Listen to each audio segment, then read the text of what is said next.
আম আসলে কিভাবে ভালো রাখবেন? আম কেন নষ্ট হয়? এটা আসলে আমাদের কিছু ভুলের কারণে আমগুলো নষ্ট হয়। আম রাখার পদ্ধতি হচ্ছে কি, এরকম একটা পেপার বা কাগজ বা বস্তা বিছাবেন। বিছানোর পরে আমগুলো এভাবে একটা একটা করে সাজিয়ে রাখবেন। বোটাগুলো নিচের দিক দিয়ে এভাবে সাজিয়ে রাখবেন। তাহলে দেখবেন যে একটা আমও নষ্ট হবে না, একটা আমের বোটার দিক দিয়ে পচন ধরবে না। আমি একটা জিনিস ওদেরকে দেখাই, একটু ক্লোজ আসেন। এই যে আমটা দেখা যাচ্ছে কিনা, এই যে এখানে বোটার দিক থেকে কষ ঝরছে।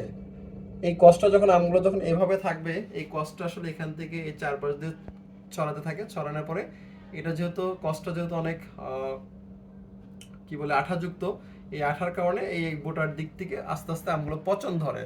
তো এইখান থেকে আসলে দুই একটা আম ক্যারেটের মধ্যে এরকম হয়ে যায়। আমগুলো যখন আপনার বাসায় যাবে, আমগুলোর সাথে সাথে খুলে এভাবে প্রত্যেকটা আম কিন্তু এভাবে গুছিয়ে রাখবেন, এভাবে সাজিয়ে রাখবেন। দেন এখান থেকে একটা একটা করে পাকবে, একটা একটা করে খাইতে থাকবেন। তাহলে দেখবেন যে একটা আম আপনার নষ্ট হবে না। আর আমরা যে দেখছেন এগুলো একদম গার্ডেন ফ্রেশ। এরকম কিন্তু প্রত্যেকটা আম কিন্তু এরকম ভাবে আহ, দেখাবে। পাকার পরে এরকম একটা কালার হবে। এই আমটা যদি আরেকটু দেখাই আপনাদেরকে, এই উপরে দেখছেন দাগযুক্ত আম।